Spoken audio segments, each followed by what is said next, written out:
What advice can you give on how to work together as a family, doing house labor with love instead of irritated or mad? This applies to everyone in the household. Well, first off, people always say they get kind of offended sometimes when I start to speak about how to apply things in a family, and they say, "Well, Friar, we're not monks. We're not friars. We're a family." And I think there's an idea out in the families that you're allowed just to be worldly. You're allowed to have free time. You're allowed to be lazy. You're allowed to not act appropriately.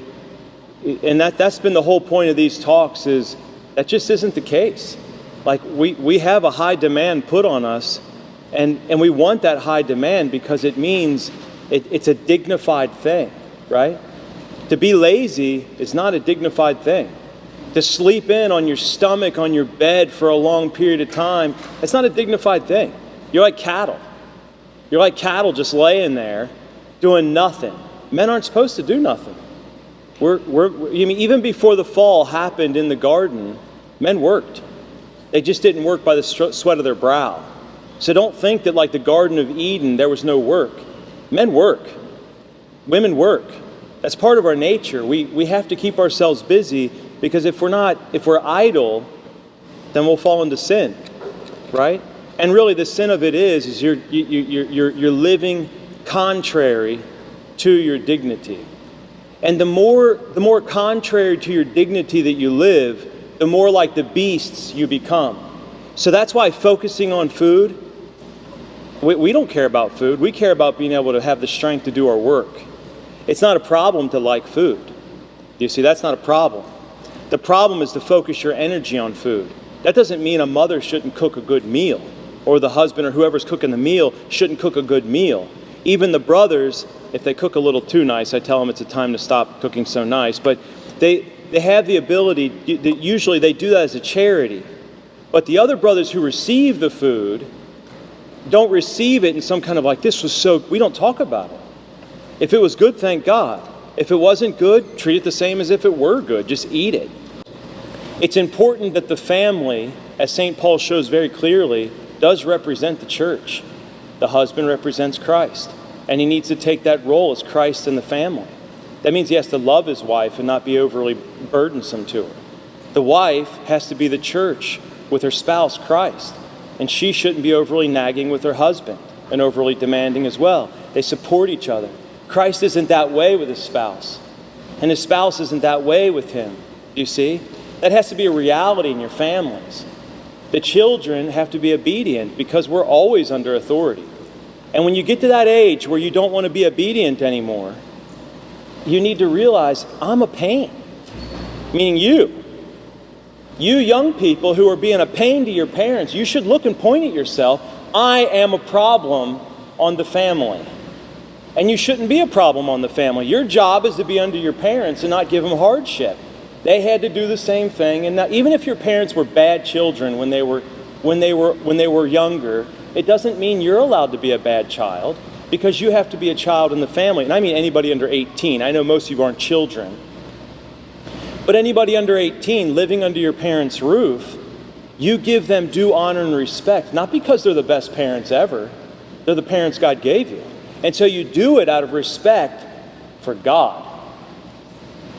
And even if you lose that belief in God because you're so wrapped in wanting your own passions and your own will, you still need to give it to them, because it's their due. They gave birth to you, they've taken care of you, they've sacrificed for you. Now your job is to be respectful and do what they tell you to do. When you're 18, you can go do whatever you want. You can even throw yourself into the pit of hell if you want to. It's up to you, because God gave you free will, right? But your parents have a duty, and that duty is to show you good example, even if they don't give it all the time. Remember, your parents are sinners, just like we're all sinners. St. John says, if anyone says he's not a sinner, he's a liar. Do you see? It's not that your parents are supposed to be perfect. It's they're supposed to do the best they can with God's grace, and they're going to fumble sometimes. But as children, you have your duty. As a husband, you have your duty. As a wife, you have your duty. And that's what solidifies that home to be a working unit. So when chores come around, they're just assigning chores. You want me to do the toilets? I'm going to do the toilets. Because who am I doing the toilets for? For mom? Am I doing the toilets for dad? Well, if you are, you're not getting any grace, right? Heaven's about grace and merit. If you do the toilets because the authority put over you, which is your parents, have asked you to do something, then there you go. You've merited and done something good for God. That's the way it works. In the friary, it's the same way. We have a little family, right? But our family's made up of people we don't choose. You know, the parents here, you chose each other. Then you had children. That means you chose your children. Well, the children can say, but I didn't choose my parents. Shut up. It doesn't work that way. It just doesn't work that way, okay? You can't be silly like that. You did choose your parents because God chose it for you. So that family is a unit that works together. It's been chosen. We work together with people. We don't choose anybody. I show up in the friary because I think God wants me to be there. He gives me a superior that I can't stand and might not even be very intelligent, and I have to deal with them. But you know what? When he tells me to clean the toilet, I'm going to go do it because I do it out of love for God. Not because, well, I have important things to do and he should really clean the toilet because he's not very intelligent and I'm more intelligent than he is. It's proven. We took a test. So I shouldn't have to do the toilet. He should have to do the toilet. It doesn't work that way. He told me to go do the toilet. I'm going to go clean the toilets and I'm going to do the best job I can. There's a little story of Mother Teresa. Some of you have probably heard it. But she came to America. She spent actually quite a bit of time here in America. And I don't know a lot about Mother Teresa, but I do know this story and maybe two others. But she was up in New York looking at, I think it was New York, and they were looking at one of their houses. They just moved into one of these houses. And those sisters would rip out anything that was nice and throw it out the door. But they assigned us to, she's going around, she's reviewing the entire house. She's going around to look at the house, the work that the sisters have done. And she didn't say anything. They did all this great work. She didn't say a word. Then they got down in the basement, and she goes into one of the restrooms, and she looks at the toilet, and she says, somebody loves Jesus. And she was very emotional about it. And they're like, what do you mean? She looked at the detail with which somebody cleaned the toilet. That's the lowest work you can do, and everybody knows it, right? But she saw that somebody did that, and nobody knows who cleaned that toilet. But she looked at the toilet, and she knew somebody did this for the love of God, not for human respect, not to get something out of it. You children, what you'll say to you, what am I going to get? What do you mean, what are you going to get? Get in there and clean the toilet, or I'll beat you.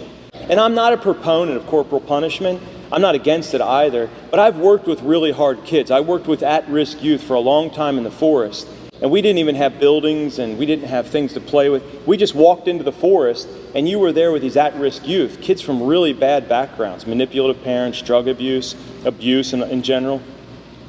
I had a kid once, he plotted against another kid to kill him and turned the entire group against him. We found out just in time to get the other kid out. We're in the middle of the forest, right? And even with these kids who could be violent sometimes, never, ever did I have to use corporal punishment, ever. And that's because we had discipline, right? Structure. And a family has to have structure. Do you have to beat your children? No, you don't have to beat your children. If you have structure and you realize that your job as a parent is to give that structure before God, whether they rant and they rave and they say they hate you, it doesn't matter. It has nothing to do with you. And that's what we found with the kids. We would even change our name. At camp, my name was Optimus Prime. I don't know if you know who Optimus Prime is, but we had to change our name because the kids, they would do anything to try to get you really upset. They wanted something out of you. And what they wanted was some kind of emotion. They wanted to see if I was going to hit them. There was a kid that I had, he was about this tall. His camp name was Brass Monkey. We shouldn't let him have the name Brass Monkey because I think that's an alcoholic beverage. But anyways, he took the name Brass Monkey and we let him take the name Brass Monkey. So his name's Brass Monkey, and Brass Monkey for the first 3 days of camp was very violent. And I had to keep separating him from the group. To the point where but separating him, I would never lay hands on him, never touched him, not once. I'd walk away and just say, I need you to follow me, and I'd walk away. And there's something about it, he'd just follow me. And I'd go to a tree, your timeout will begin when you're standing here, and I'd walk away again. he'd stand at that tree, scream, I'm not going to stand at this tree. But he'd just stand there, right? And I'd go do whatever I wanted to do, and I'd come back when he wasn't yelling at me anymore. Well, eventually he got so far out of hand, I had to take him all the way. We called it the hub. It was in the middle of the forest where the camp director was. And I was by myself with him, which meant I kept a big distance from him. Because you can imagine, being alone with a kid says something, there's no witnesses. So I would keep a big distance from him in the forest, and he's behind me screaming and yelling and cussing. But the thing was, he tried to take my name. And he tried to manipulate my name and change it, and with swear words and everything. He'd be like, you're so blanking Prime. I was like, yeah, it doesn't affect me at all. My name's not really Optimus Prime. I'm not really Optimus Prime. But you don't know that. We got all the way to the center of the hub there, and all day long he threw things at me. All day. He's just launching rocks at me. So I sat on the ground just far enough where the rocks could actually hit me, but barely. And I sat on the ground with my head down, and all day long, when he would stop throwing rocks, I would look up and say, your timeout will begin when you're by that tree. And I put my head back down because he'd start launching rocks at me again. Even if he was dangerous against me, I wouldn't, because we had to restrain these kids if they were a danger to themselves or if they were a danger to somebody else. But it was a restraint for their protection. It wasn't a punishment. It could never be a punishment. It was only for protection. Well, this kid treated me so badly for 3 days, and it escalated to an incredible degree. I had to, for the first time in my life, I had to do a supine restraint, which is a very dangerous restraint because the child has to be on his stomach with his arms back and his legs up. And I had somebody there with me because you could never do that by yourself. You'd have to have somebody there to make sure everything's... But this was I don't like doing those kind of things. And I had to restrain him in this way, which we all knew was very, very dangerous. But he was completely out of control. After he came down from that restraint, after he knew how he had treated me for 3 days, after he had beat up on me and swore at me and spit on me and threw rocks at me and everything for 3 days, and I never once lost my patience with him because there was no reason to. This is my job. It's his job to act like a fool. My job's to just keep telling him he has to go to timeout. It's just a very simple relationship. At the end of that, he treated me with the greatest respect because I think I was the first adult ever in his life that didn't hit him. Do you see? And when we got back, he was a little guy, but he was tough. He was real tough. He's from the city. And when we got back to the group, though he was the worst kid in the group before that, he became the best kid in the group. And if anybody got out of line, he'd be like, don't you talk to him like that. He'd immediately step up. He was a good kid, and then he would just try to tell the other kids, you need to pay attention. This is, in a way, in a lower degree with your children, it's the same way. Your children have a job to grow in holiness. But when they reach the age of reason and they choose not to, you still just got to take care of them. Your job's to tell them what to do, give them good example. If they start to I hate you and all that stuff, what do I care? What do I care? God gave you to us. My job is to guide you in the proper direction, and then you have to accept it or throw it away. You can choose to be a person of your dignity, or you can choose not to be. God gave you that freedom. But I'll tell you this, when I use the word freedom, we know there is no freedom in that kind of use of the will. Everything must be paid. St. Anthony said, freedom is slavery, and slavery is freedom. What's it mean? You do your own will, do what you want to do, and you will pay. You'll pay for that, because nothing's free. But slavery, that is binding yourself to the living God, following your parents because you ought to, being good to your husbands because you ought to, being good to your wives because you ought to, because it's the command of God. Doing these things because we ought to do them properly, that makes us slaves. We're following rules, and it gives us our freedom. Do you see? In the rules, we're free. And St. Paul makes that very clear within the law and all that kind of stuff with our Lord. So what I suggest for families, and this is why I mentioned a 3 o'clock silence period in the families, because one, you need it. But that's one element that you're adding to structure in your family. We friars do that every single day. Well, we do it multiple times a day, and we live in silence. We only speak when it's necessary, when we're at recreation. The rest of the time, you can walk into a room with 5 friars diligently working and not know anybody's there. I've walked past the kitchen before thinking, where's everybody at? And I walked back and looked in the kitchen. Everybody was in there setting the table. You couldn't hear a thing. It's an impressive thing. To live in silence is a beautiful thing. But you know how it is in the world. You're always talking. You're always making noise. You always got something on. You're always listening. You're always doing. You're always. It's stressful having noise all the time. When you live in quiet, you get really used to quiet, and it's life-giving. So it's good to implement that into the family. But one of the things that we friars do is every Saturday, our cleaning day is Saturday, right? Everybody has their duty. They can change at different times, but you don't mix it up. I would highly suggest this. You have your family meetings, and I'm sure some of you do that. If you don't, it's not necessary that the parents sit down with the kids and ask them their opinion, because they don't really have an opinion.